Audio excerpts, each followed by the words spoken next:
Hamdan wa syukronillah. Syada la ilaha illallah wa anna Muhammadar Rasulullah amma ba'du. Hatur nuhun ka Pak Ustad Isep, oge nu dipihormat Kang Dede, Kang Roni, tim Kang Mumu, oge Ihwatu Iman anu sami rawuh. Pembahasan ngeunaan ilmu waris kantun sabaraha materi deui. Masih dina bahasan kasus-kasus khusus dina ilmu waris. Ayeuna lebet kana pembahasan munasakhoh.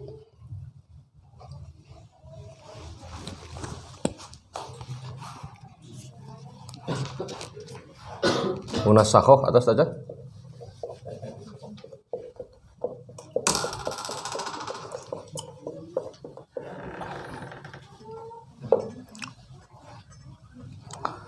Munasakhoh adalah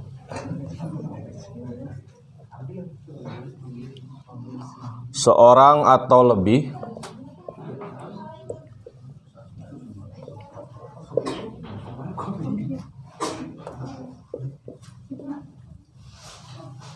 dari ahli waris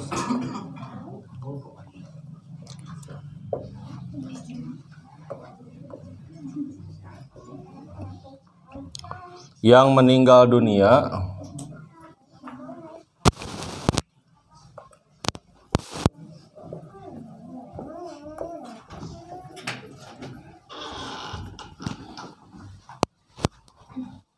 sebelum harta warisan dibagikan.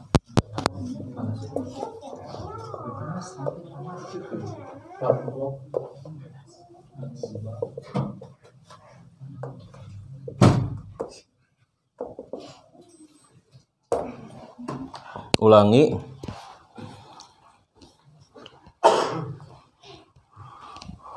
Munasakhoh adalah seorang atau lebih dari ahli waris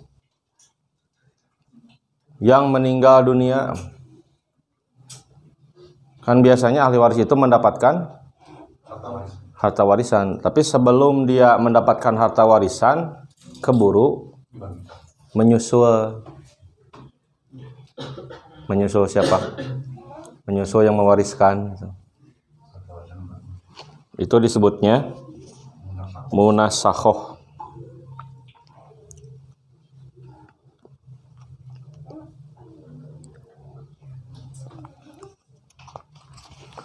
Kemudian yang selanjutnya takhoruj.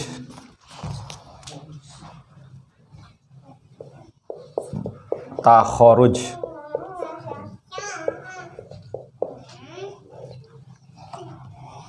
Takhoruj adalah para ahli waris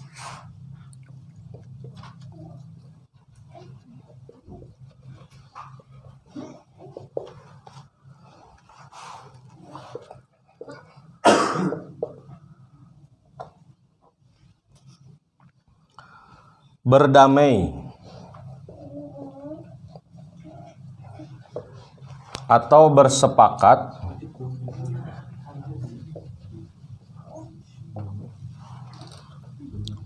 untuk mengeluarkan orang-orang tertentu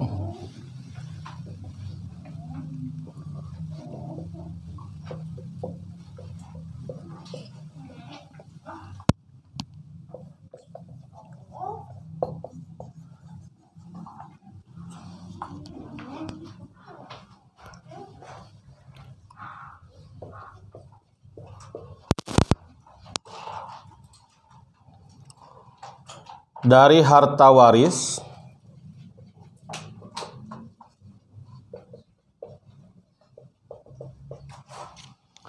dengan memberikan imbalan tertentu.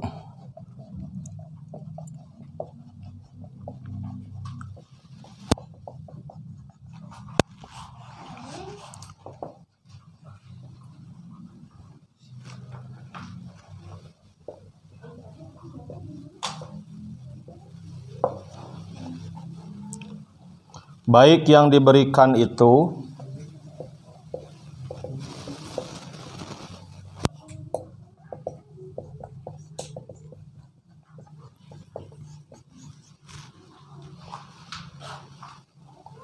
bagian dari harta waris atau bukan.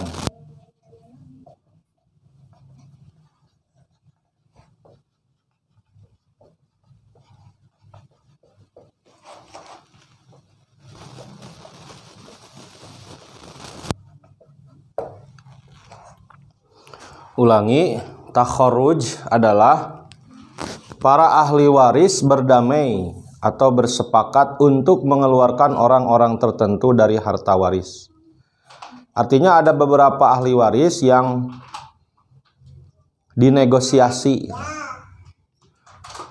dengan memberikan imbalan tertentu, baik yang diberikan itu bagian dari harta waris atau bukan. Di sini ada penjelasan dari penulis, takharuj ini diperbolehkan oleh syariat Islam. Karena hal ini merupakan kesepakatan antara ahli waris. Jadi sebagaimana pernah saya sampaikan, aturan waris itu di satu sisi dia itu plat ya, harus ditaati oleh para ahli waris. Di sisi lain tidak lantas menghilangkan makna musyawarah gitu. Jadi henteu kaku. Tapi bukan berarti melanggar gitu ya. Ini musyawarah nanti tetap ngalaksanakeun heula anu furudul muqaddarah, kemudian asobah, hajib mahjub. Nah, ketika sudah muncul nih segala hal tentang pembagian dari satu keluarga itu, nah ada musyawarah lain. Satu bentuknya adalah bentuk takharuj ini. Atau semacam penukaran, yaitu menukar bagian waris dari harta peninggalan dengan memberikan imbalan atau sesuatu. Sesuatu yang diberikan itu bisa dari harta peninggalannya atau dari harta miliknya pribadi. Dalam perkara ini, berikut 3 kemungkinan bentuk takharuj. Menurut Ustadz Jajang Hidayatullah dalam bukunya, ada 3 kemungkinan takharuj. Jadi kesepakatan dengan menukar bagian. 1, seorang ahli waris menyepakati mengundurkan atau mengeluarkan seorang ahli waris lain dengan memberikan sejumlah uang atau barang yang diambil dari miliknya sendiri. Karena eta mah bagian anak, bagian saya dina waris mah, kamu saya ganti dengan yang lain, mau tidak? Nah tentunya ini dengan tanpa ada niatan jelek, seimbang, sepadan, tidak menzolimi gitu. Itu boleh.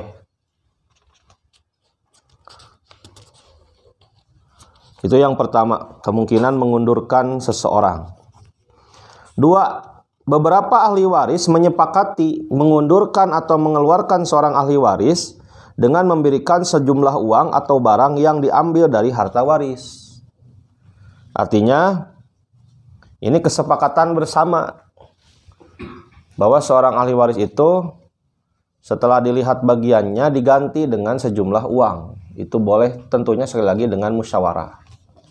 Itu yang kedua. Kemudian kemungkinan yang ketiga, kata Al-Ustadz, beberapa ahli waris menyepakati mengundurkan atau mengeluarkan seorang ahli waris dengan memberikan sesuatu atau barang yang diambil dari miliknya mereka sendiri dengan cara patungan atau iuran dengan jumlah besaran yang disepakati.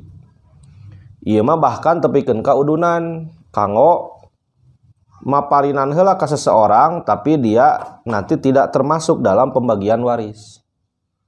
Apa maksudnya? Bisa jadi berbagai kemungkinan, diantaranya karena kondisi si anu dipisahkan ieu, atau mungkin untuk mempermudah pembagian waris gitu. Bisa jadi harta nate berupa aset, mengerti tidak? Jadi misalnya ya nu meunang teh budak leutik dot, dibawaan karena warisan ribet da ieu warisan misalnya geus dibagikeun teh deuk digolangkeun sararea dengan perhitungan saham sesuai warisan yang diterima misalnya. Sedangkan budak aya nu narima waris, kumaha tah? Terus cenah urang pisahkeun we, etang we sabaraheun bagian budak ieu, tak kitu ngartos. Pisahkeun we sararea udunan itu boleh. Tentunya sekali lagi dengan tanpa mencederai hak satu orang dengan orang yang lain. Itu kemungkinan yang ketiga. Nah, itu dalam pembahasan apa? Takharruj. Kemudian yang selanjutnya, dalam kasus yang khusus ini ada yang disebut dengan mafkud. Bukan mahfud ya, kalau mahfud MD. Ini mah mafkud. Mafkud. Mafkud.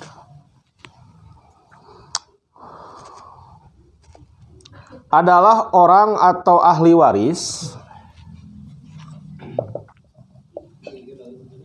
Adalah orang atau ahli waris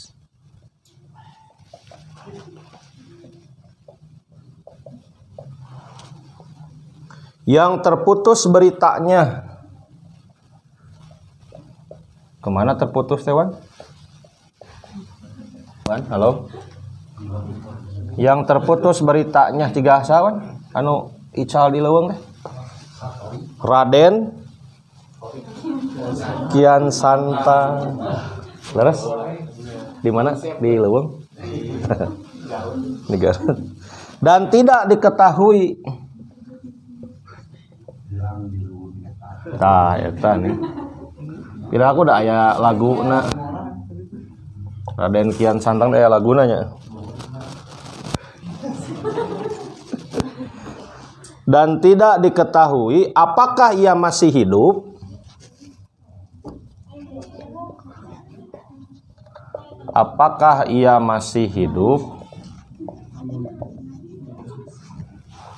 ataukah sudah wafat atau mati.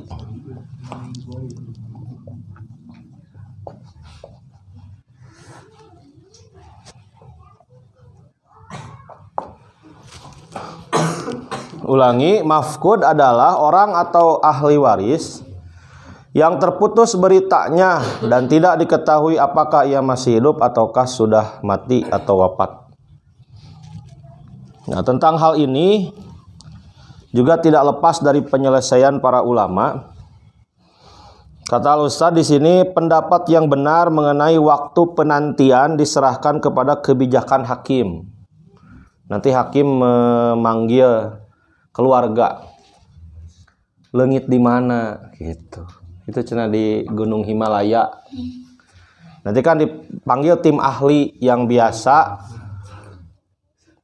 naik Gunung Himalaya, gunung tertinggi di Indonesia. Indonesia itu teh. Mount Everest ya. Ditanya nanti tim ahli pendaki Gunung Himalaya, berapakah kemungkinan manusia bertahan di Gunung Himalaya? Nanti dihitung. Misalnya 10 hari. 10 hari itu sampai parah sakitnya atau sampai meninggal, nyawanya hilang. Parah sakitnya misalnya.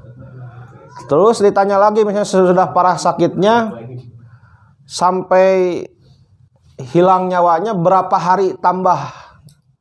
Nya cenah mentok 15 poe itu bisa ditawar deui. Tah, eta pentingna orai koneng di dieu teh. Makanya nanti kemudian ditentukan oleh hakim karena hilangnya di Gunung Himalaya berdasarkan perhitungan para ahli tanpa orai koneng.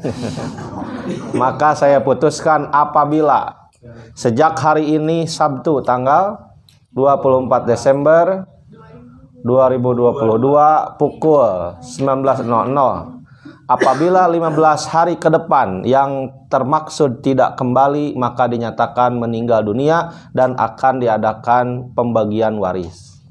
Jadi bisa jadi ke hakim teh yang lain mah kasusnya naon? Orangnya hilang di Gunung Wayang, kudu 15 poe meureun. Gitu. Jadi tergantung bagaimana situasi kondisi ketika orang itu hilang. Dan hal itu berbeda menurut perbedaan orang, keadaan, tempat, pemerintahan. Termasuk yang hilang ini anak kecil, dewasa, kakek-kakek, nenek-nenek, nanti beda lagi. Nanti berarti ditanya, nanti ada tim ahli dari kesehatan, misalnya dari RSUD Al-Islam, Al-Ihsan dipanggil, nenek-nenek tinggal di hutan. Berapa jamkah mampu bertahan gitu, ditaruh. Garansi berapa hari gitu, ditaruh deh gitu. Kemarin kan ada ya kasus ya di daerah mana yang curi kayu di hutan. Tunduh juga nama kulam di hutan sendiri kan ditemukan sudah dimakan harimau. Gitu. Lapar harimau. Duka takjil ada harimau teh. Buka saum semenjak beberapa tahun. Maka hakimlah yang menentukan waktu pencarian dengan memperkirakan ia masih hidup. Jika memang ia masih hidup. Apabila waktu pencarian tersebut habis, maka hakim memutuskan bahwa orang yang dicari dianggap sudah meninggal dunia. Melihat dari definisi di atas, maka untuk penyelesaian kasus mafqud dibuat ilustrasi atau gambaran dua masalah, yaitu masalah dihukumi hidup dan masalah dihukumi mati. Kemudian mengambil bagian terkecil untuk setiap ahli waris dan kedua masalah tersebut. Jadi untuk kasus mafqud mah ngadama penyelesaian teh dua. Lamun jelema eta maot, kumaha ngabagikeun warisna? Lamun jelema eta hirup keneh, kumaha ngabagikeun anak? Nah, ketika terbukti meninggal, berarti yang dipakai hasil perhitungan perkiraan dia meninggal. Kalau terbukti dia masih hidup, yang dipakai adalah perhitungan perkiraan dia masih hidup. Jadi mau kieu pastor Jol teh hirup keneh. Hirup geus paeh. Geus dibagikeun warisanna ge. Gitu. Tidak bisa, ya. Atau misalnya sebaliknya ya. Dihukumi mati, dihukumi hidup padahal sudah mati. Pokoknya mau dibagikeun salila acan kapanggih bangke nama tidak bisa. Harus ada ketentuan hukum. Setiap harta itu harus bertuan, harus ada siapa yang pengurusnya. Itu. Jadi ada dua kemungkinannya, cara dihukumi hidup dan cara dihukumi mati. Selanjutnya sekarang warisan anak dalam kandungan.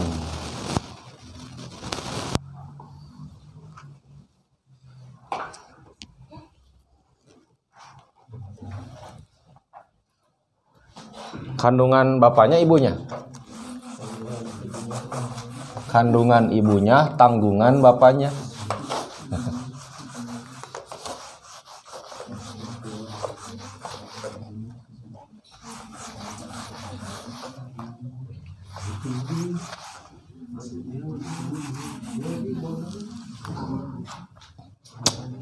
Ini menunjukkan ya bahwa harta warisan itu benar-benar milik Allah. Kan kalau dihitung jasa, apa jasa anak dalam kandungan? Yang ada jasa bapak.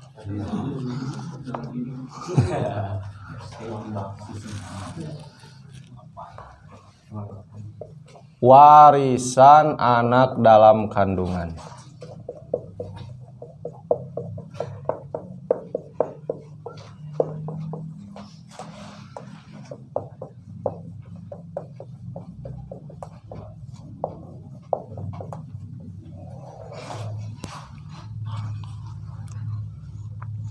Maksudnya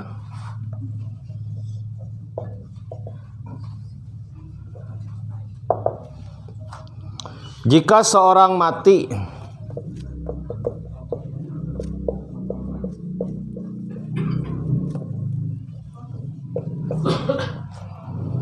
dengan meninggalkan ahli waris,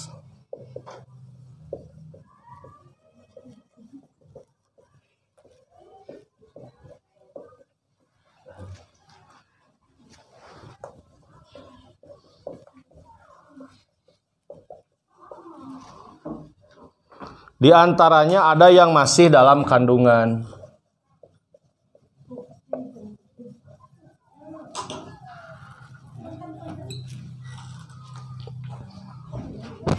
Di antaranya ada yang masih dalam kandungan. Berapa tahun?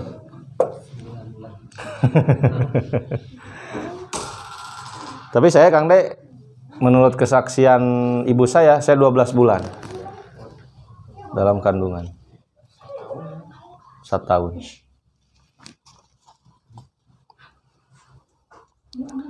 Jika mereka mau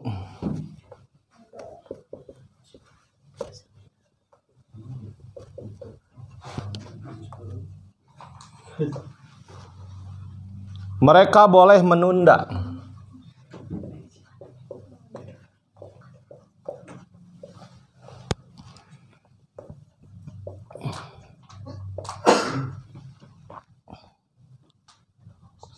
pembagian warisan tersebut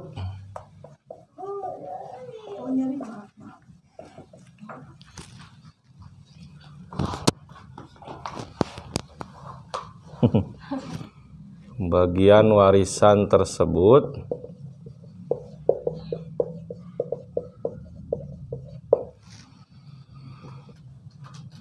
hingga si janin lahir.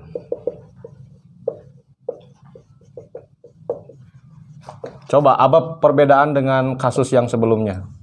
Kasus apa? Mafqud. Kalau mafqud mah kan buru hukuman gitu, sabaraha poe. Ari ieu mah sok mangga bisa beda diantosan, nah sababna naon sok? Nah, ngahukuman anu leungit jeung ngahukuman anu ngandeg beda. Ari anu leungit mah buru-buru hukuman hirup atawa henteu diperkirakeun. Ari anu keur ngandeg mah nya bisi deuk diengkekeun mangga gitu. Kenapa beda? Apa yang menjadi pendorong? Ya itu, terukur. Selambat-lambatnya ya 12 bulan ada itu bayi. Tapi menurut keterangan betul. Tapi menurut keterangan bidan teh TK ngetang cenah kitunya. Tapi dina kenyataanana nya dukanya dari bukuan nya di cirian gitu kan. Non bukuna Pari Rimon. PMS KMS. Singkatan KMS teh? Oh gitu. Sanes kartu menuju sakali deui. Kan berkali-kali. Nah, itu si janin bisa ditunggu lahir baru dibagikan.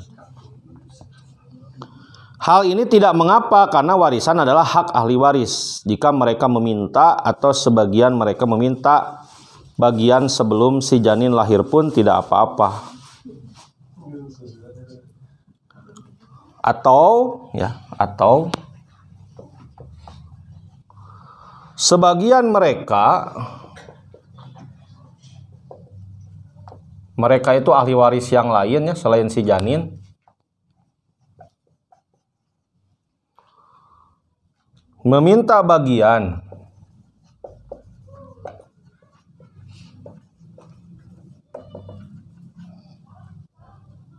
sebelum si janin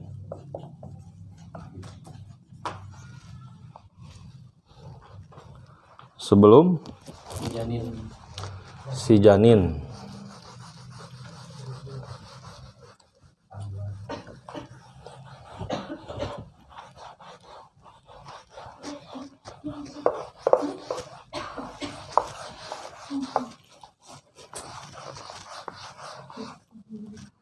kalau dalam keterangan dalil kan yang melahirkan, yang menjadikan seorang lahir itu Allah ya.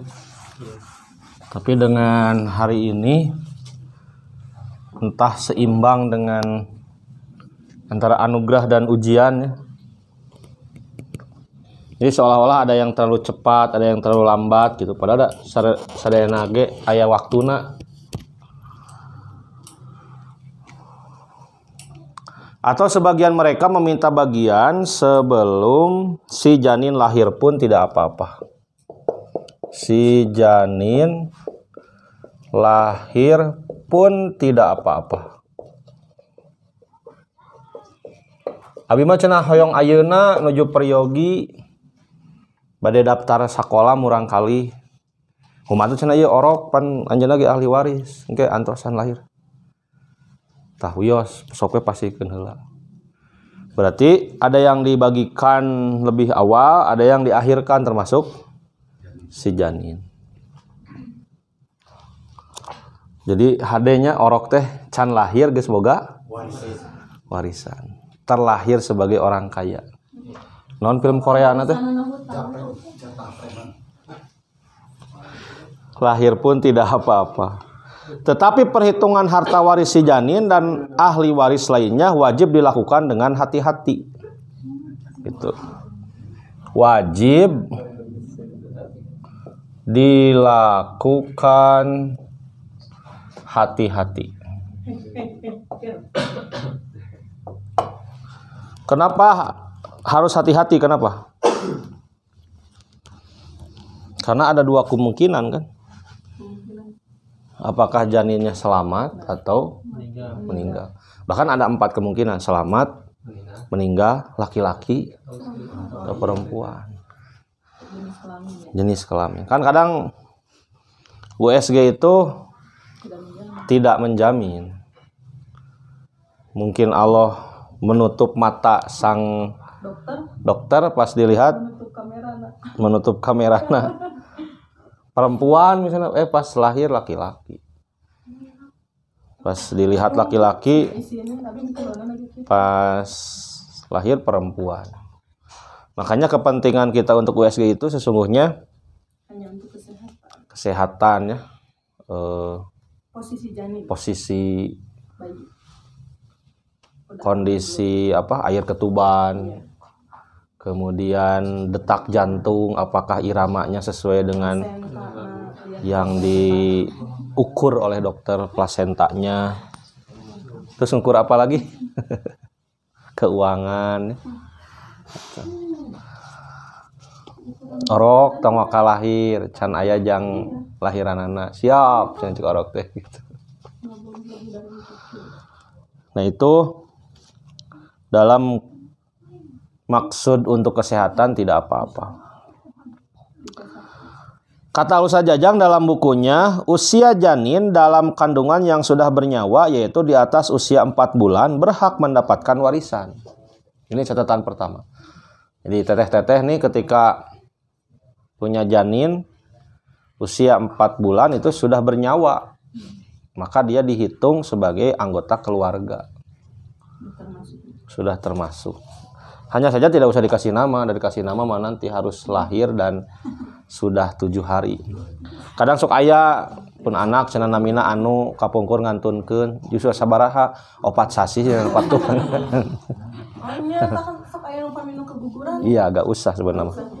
Kan memberi nama itu 7 hari setelah kelahiran. Itu tidak usah.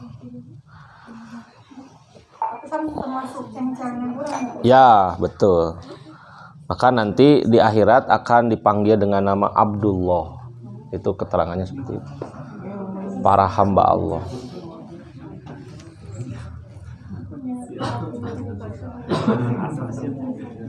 Namun demikian, bagian untuk janin ditangguhkan sampai lahir. Apabila janin terlahir dalam keadaan hidup, selamat, bergerak, menangis, ya. Ciri janin sehat itu diantaranya menangis dia.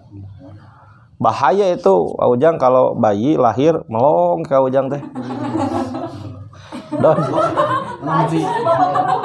Komo pas lahir juga seri. Soak eta mah. Oroknya langkung eta mah. Orok kunti jeung belengeh teh seri. Power. Komo pas lahir teh Bapak. Bapak ale.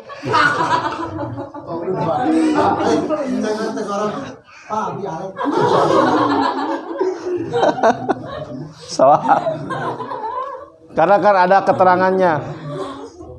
Setiap bayi lahir itu kata Nabi akan menangis. Kenapa menangis? Karena ditusuk oleh setan badannya. Kenapa setan menusuk? Sebagai bentuk simbol permusuhan. urang musuh anjeun cek setan. Jadi setan itu menganggap kita musuh sejak kita lahir. Makanya kalau anak, mohon maaf, nakal, anak nakal susah diatur. Memang bukan hanya kita yang dominan untuk mendidik anak.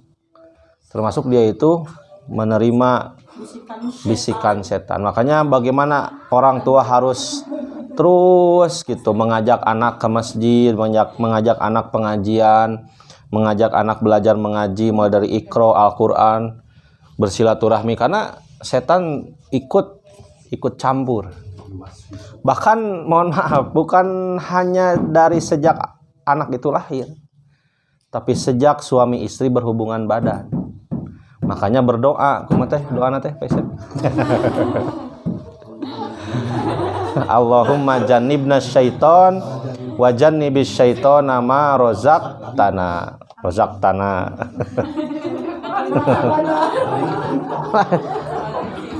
Jadi pas ya adek nyakatan teh, terus ngadua teh acan gitu. Diteraskan Pak Ustaz. Lah? Diteraskan bahaya. Upami bade diulang kedah wudu deui gitu. Soalnya tinggal yang rupanya. Tapi anjir. Karena sing nikahnya anu para jomblo. Saya tak bahaya karena jomblo. Saya layan.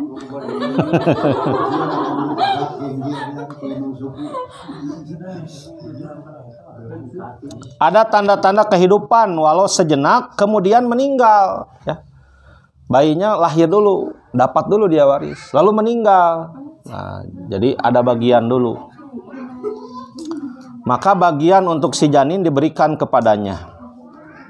Namun apabila janin keguguran atau terlahir dalam keadaan mati dan tidak ada tanda-tanda kehidupan, maka bagian untuk janin diberikan kepada ahli waris yang masih hidup yang lainnya. Dalam menyelesaikan waris untuk janin, para ulama membuat ilustrasi masalah menjadi beberapa perkiraan. Semuanya ada 6 perkiraan kalau janin ini antara dapat dan tidak warisan. 1. Diperkirakan keguguran, mati, berarti tidak dapat waris. 2. Diperkirakan janin anak laki-laki. 3. Diperkirakan janin anak perempuan. 4. Diperkirakan janin kembar, anak perempuan. Kan anak perempuan kalau dia kembar jadi 2/3 nanti. Tidak setengah kan? Gitu. Kemudian yang kelima, diperkirakan janin kembar anak laki-laki. Yang keenam, diperkirakan janin kembar sajodo, laki-laki perempuan. Atau bisa jadi kembarnya itu lebih dari 1 seperti di Palestina. Jadi subhanallah ya, ketika orang-orang Yahudi Israel membombardir para ibu Palestina ya, sampai perutnya dibedel, anaknya dibunuh. Allah menjadikan setiap ibu-ibu Palestina melahirkan itu selalu kembar gitu. Dan kembar itu tidak hanya 2, 3, 4 dan sehat-sehat semua. Padahal tanah Gaza itu sudah bercampur dengan mesiu, sudah bercampur dengan berbagai hal, tidak bisa di sana tanam kentang, tanam kol, tapi mereka bisa hidup. Itu membuktikan kemahakuasaan Allah bagi orang-orang yang berjuang di jalannya. Itu tentang warisan anak dalam kandungan ya. Jadi ada beberapa kemungkinan dan penyelesaian. Nah sekarang anak hasil zina, sok disebut budak haram jadah. Padahal anu jadah teh inung ini bahasa Arabnya jadah ini. Anu haram jadah mah inung najeng bapak. Anak hasil zina.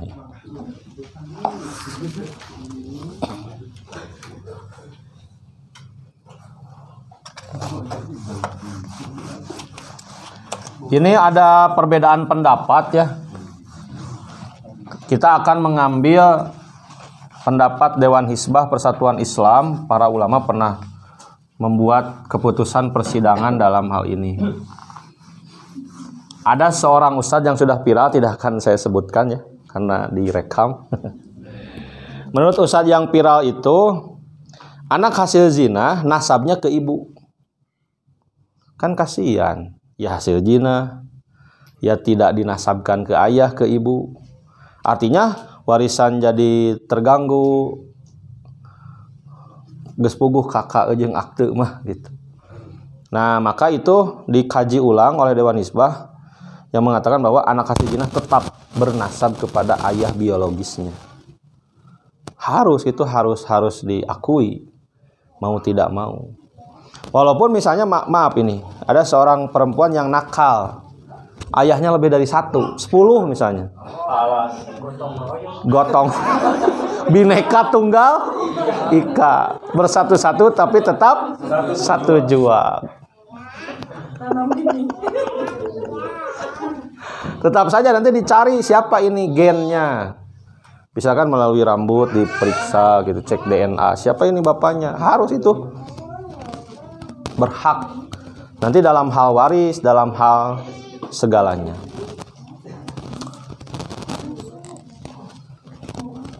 Jadi anak hasil zina. Saya punya tetangga beda RW ya. Dengan tanpa menyebutkan nama. Dia kakek yang sudah punya cucu, anaknya ada beberapa. Kakek ini entah didekati mungkinnya oleh perempuan ini. Dia mau menikah dengan seorang wanita berusia 16. Atuh anugerahnya kakek-kakek dapat 16 tahun, itu luar biasa, anugerah. Hanya saja jadi masalah, dia belum pernah nikah tapi punya anak. Hebatnya. Iya tuh ajaib. Entengnya dari segitunya dan nawan tat terus dicobian gitu. Jadi belum pernah nikah tapi punya anak. Jadi hati-hati juga ya.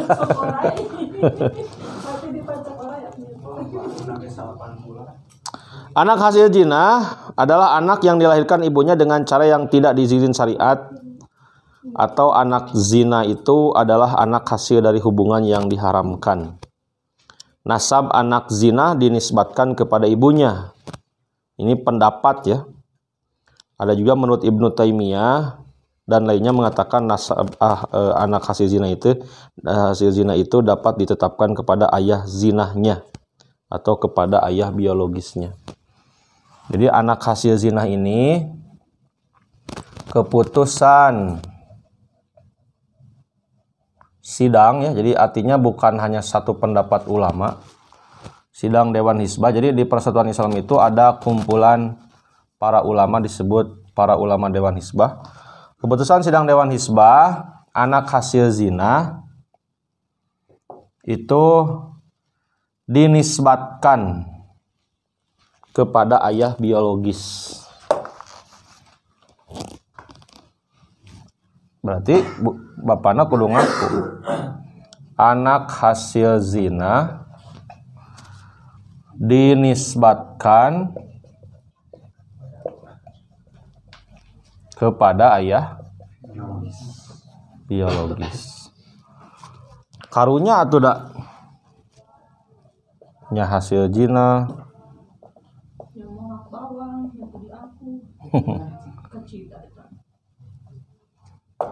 Gitu. Ini tentang anak hasil zina. Makanya nanti tentang menikahkan laki-laki perempuan yang hamil teh. Kalau perempuannya sedang hamil, apapun alasannya tidak boleh. Haram. Kemudian menikahkan wanita hamil kepada yang menghamilinya haram, tapi sah. Haram tapi sah, ngan dosa gitu. Bedanya jeung kieu wanita hamil ditikahkeun ka lalaki anu lain ngajinahanana. teu sah eta. Nya haramnya teu sah. Berarti kudu ngantosan heula lagi. Tetep dua anak kudu ngantosan lagi. Berarti eta dosana menanggung dosana 9 bulan. Tah eta nu disebutkeun abg kamari katipu teh. Aduh.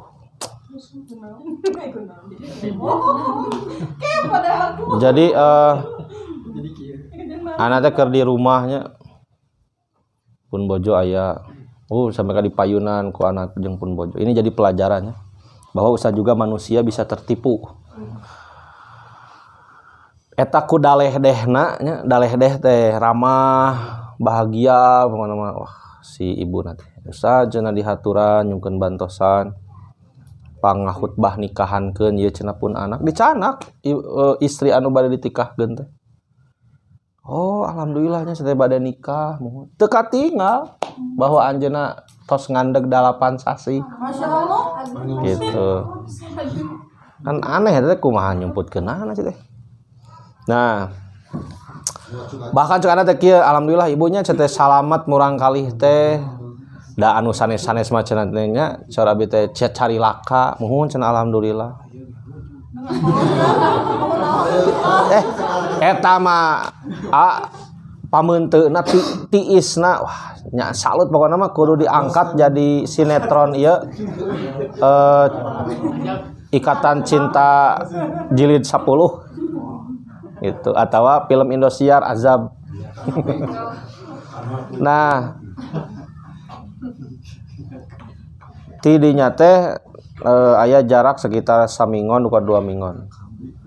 Eta ku Allahnya pas hari H ana bade khutbah nikah hoream jeung kaberangan untuk datang ke lokasi maksudnya. Kapun bojo teh nah teh mah can aya we telepon itu data tangganya. Da biasana setelah lamun khutbah nikah hararese teh sok di teror. Jika kamari khutbah nikah di puncak. Wah, can nagog dina dekat pelaminan mah tuluy we teleponan. Pak Ustad enggak cenah sepuluh seureug. Muhun jam 7:30 datang jam 10. Coba tah sajam setengah menjedog tadi da kursi. Tah eta mah anu sah mah kitu. Jadi anu khutbah nikah teh di teteangan. Ieu mah nah teh teu nelepon wae. Jo ka lokasi teh terus ngajajar tamu teh seueur abdi mapah ke tempat akad teh du greuwas lebe teh bosa cenah bade khutbah nikah muhun anjeunna padahal keur khutbah nikah mangga cenah hanya cek Allah teh maneh teh geus ditelatkeun gitu ulah datang dan bisa jadi nya geus takdirna we kitu pelajaran dina khutbah nikah disabit deui alhamdulillah teh salira salamet tina perzinahan coba untung teu kieu cek isina teu apal kamu di prank gitu. Tah sabulan tidinya keur ngaos jeung Adit dina motor eta masih keneh ngaos beres pangaosanna. Cenah aya gosip tong ngagosip wae gitu. Ieu mah gosip penting cenah. Naon istri anu sabulan kamari khutbah nikah parantos lahir orokna nu balik alah eta maju reup teh wah pokona mah teu geunah we asa di ieu asa ditonjok kana pangambung. Waduh ieu kumaha kan bingung tah saya teh bersikap harus bagaimana. Jangan sampai masyarakat menilai saya mendukung terhadap dosa. Ada kudu nama dicambuk tah 100 kali. Selain dicambuk 100 kali teh harusnya dia diasingkan ke hutan 1 tahun. Karena sina gaul jeung monyet, dihakan maung. Lodaya. Nah, wayahna ieu mah Kang De kudu jadi pelajaran yang lingkungan. Siapkeun materi. Jebret dina pangajian. Da pasti ana memperkirakan ieu sound system tepi ka imahna. Apa hasil jina mah moal datang? Nah, nyan asli apa hasil jina mah moal datang? Nah, singkat carita TK kamari-kamari aya nu sumping deui tatanggi. Kausa cenah dihaturan kaping 1 Januari 2023 pun anak bade nikah nyuwunkeun khutbah nikah moal jugjug langsung anjeunna moal pun anak mah moal ngisinkeun Pak Ustad cenah moal ngajuk kieu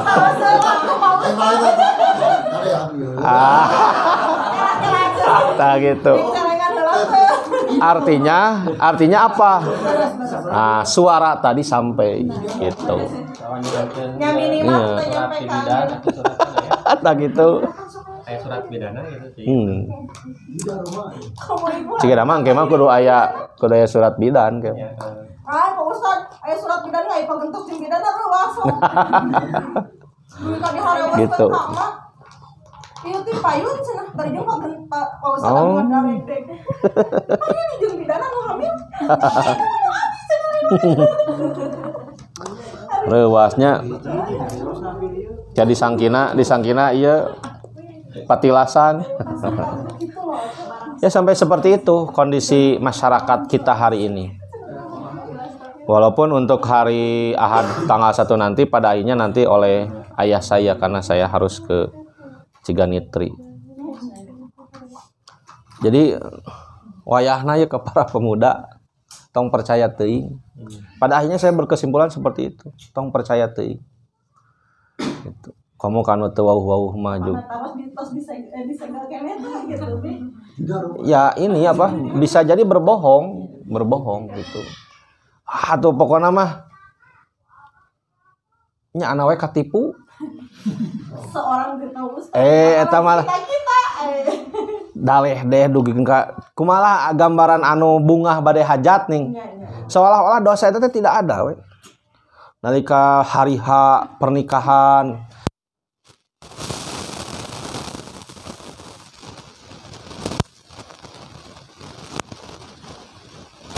melong ketika jauhan tah Allah teh masihan rasa kan teh nah jadi itu jelema teu nyampeurkeun gitu cing goreng di antar keluarga manehna teu bisa nyumputkeun gitu. Nah, itu jadi pelajaran termasuk ini kepada para jomlowati gitu ya. Jadi harus hati-hati jangan-jangan calon lelaki kita pernah jajan di mana gitu nya. Di warung mana? Kudu di mana lagi? Nah, gitu. Makanya bersyukurlah kepada yang sudah selamat ya, akang-akang yang sudah selamat. Tinggal ini yang belum diselamatkan hati-hati. Harus hati-hati benar. Nah, itu tentang anak hasil zina. Insya Allah nanti kita akan lanjutkan. Ada beberapa sisa, mudah-mudahan satu. Oke, kita tuntaskan saja sekarang ya. Sedikit lagi. Ada anak li'an, saya bacakan saja ya. Anak li'an adalah anak yang dilahirkan secara sah oleh ibunya. Jadi normal suami istri punya anak. Lalu ayah dan ibunya cerai. Tapi karena suaminya sangat dendam kepada sang istri, maka ada istilah mula'anah. Mula'anah itu saling melaknat di pengadilan. Kamu sudah bukan istriku, aku tidak akan mengakui anak yang engkau lahirkan. Karena misalnya engkau adalah pezina dan lain sebagainya lah. Sampai dia tidak mau menasabkan anak itu kepada dirinya, itu anak li'an. Kasihan ya. Jadi anak yang tidak diaku oleh bapaknya. Nah, dengan kata lain anak li'an adalah anak yang kelahirannya tidak diakui oleh suami ibunya gitu. Di dalam sidang pengadilan.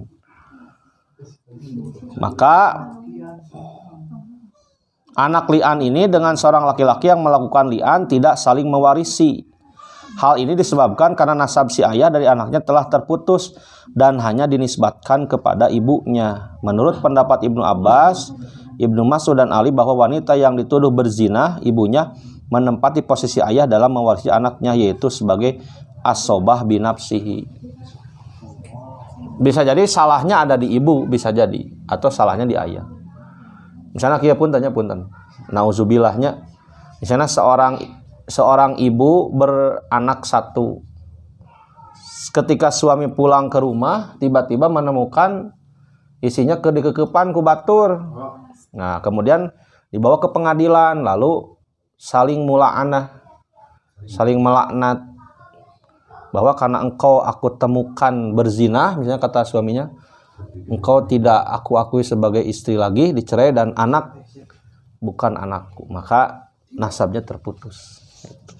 Tidak. Kami misalkan kalau ucapin terus tidak tujuh hamil ditantunkan si putra nate pendak sareng bapak nate di usia 23 tahun. Nah upami kitu mah tiasa nampi waris gitu. Komo misalnya dina akte aya, bukti aya, bisa dibuktikan dengan DNA, gen dan lain sebagainya, itu mendapatkan waris. Jadi eta mah judul sinetron teh Anak yang Hilang. Oh, bapak yang hilang. Oh, bapakna leungit. Oh, nya. Nya, kengeng eta mah. Kengeng waris. Kemudian selanjutnya ada pembahasan tentang anak pungut ya. Anak pungut. Anak pungut adalah biasanya anak hilang yang diusir karena khawatir dari pertanggungjawaban hidupnya atau menghindar dari biaya pengurusannya. Menurut pendapat Umar, harta waris anak pungut diserahkan kepada Baitul Mal. Sedangkan menurut pendapat yang lain, harta waris anak pungut diberikan kepada yang memungutnya. Anak pungut tapi punya harta. Kapangi kododi, maot tah anak pungut teh. Ada dua pendapat, apakah warisannya dikasihkan ke Baitul Mal, lembaga amil zakat kalau sekarang, atau jadi hartanya Dodi yang menemukan. Jadi jika sinetronnya mangi budak disalametkeun kagilas ku setum, misalnya budak teh karege dicepeng setum ngaliwat nya kumawe meh tereh gitu settingan sing goreng pas dibuka dina sakuna teh aya rekening 3 triliun juga dicairkeun ku Dodi teh. Nah, itu ada dua pendapat gitu. Jadi hak Baitul Mal, lembaga amil zakat, atau Dodi yang berhak sebagai penemu ya. Selanjutnya terakhir, orang banci ya. Entah banci kaleng atau banci apa. Banci muskil. Ini mah banci muskil ya. Seorang yang tidak diketahui jenis kelaminnya, apakah laki-laki atau perempuan, ini pernah terjadi di zaman Nabi. Sampai dia ragu, saya itu laki-laki perempuan. Maka kata Rasul, perlihatkan lihatlah dari mana tempat kencingnya keluar. Gitu. Jadi mohon maaf. Ada yang bentuk kelaminnya itu seperti perempuan, ternyata ada kelainan. Ternyata ada laki-lakinya. Gitu. Iya, ada yang dua ganda. Itu ada yang punya penyakit seperti itu. Maha kuasa Allah kan. Nah itu pada akhirnya para ulama memutuskan dibawalah ke dokter nanti. Lalu dicek dari mana tempat keluar kencingnya. Bahkan lebih canggih lagi kan teknologi sekarang, ada rahimnya tidak ya, anu paling menentukan. Da dek adug-adugan oge ngaku salaku awewe mau bisa. Teu aya rahimah, itu menjadi mahkota perempuan di situ. Makanya begini ya, ini pelajaran bagi para suami. Halo suami, istri saya kan anak pertama normal, anak kedua sesar, anak ketiga sesar. Menurut informasi untuk melahirkan sesar itu 1 lagi, 3 batasnya. Tapi ada informasi terbaru lagi, boleh 4 katanya dengan teknologi hari ini. Kata istri saya begini, hari ingke cenah abdi tos orokan anu katilu, anu kaopat, angkat entongnya rahim. Dia nanya, tapi dia jawab sendiri, ketang cenah da anom keneh abdi teh. Langsung ku abdi ditimpah nya bisi kawin deui. Tah. Nah, cenah kitu. Nya bisi AA ponok umur. Engke lamun AA ponok umur kan jatah teh tos 3 tah, atau bisa jadi ayeuna meureun AA maot. Bisi cenah engke salaki nu anyar teh kecewa alah cenah. Geuning teu aya rahim berarti tidak akan punya anak keturunan. Jadi pelajaran bagi para suami harus terbuka. Itu. RR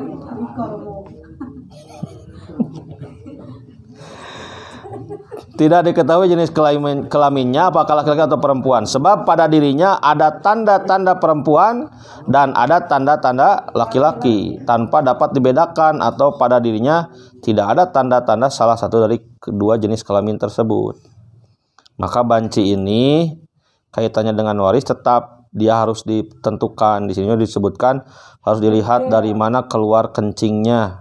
Apakah melalui alat kelamin laki-laki atau alat kelamin perempuan. Jadi memang ada penyakit yang tadi. Jadi kelaminnya muncul dua. Kelamin ganda. Nah, nanti dilihat.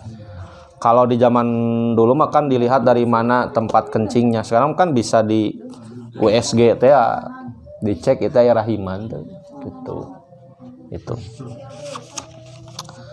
Alhamdulillah saya anggap beres untuk pembahasan waris. Silahkan di murojaah. Murojaah itu dikaji ulang di YouTube Mukmin Produktif live subrek di link di bawah ini ya.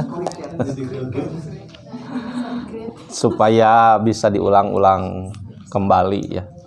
Terima kasih sudah belajar ilmu waris. Saya juga jadi terpacu dan terpicu untuk mengulang-ulang kembali setelah sekian puluh tahun setelah belajar di pesantren dengan bahasan di Berkah Umat ini, lelemut kembali gitu ya dalam belajar waris. Tinggal kita jangan sampai lupa dengan cara terus diulang. Insya Allah Sabtu depan kita kembali ke kitab tercinta Bulughul Maram pada bahasan selanjutnya. Kalau tidak salah bab wasiat ya setelah waris itu. Aku qouli hadza wa astagfirullahi wa lakum. Assalamualaikum warahmatullahi wabarakatuh. Waalaikumsalam warahmatullahi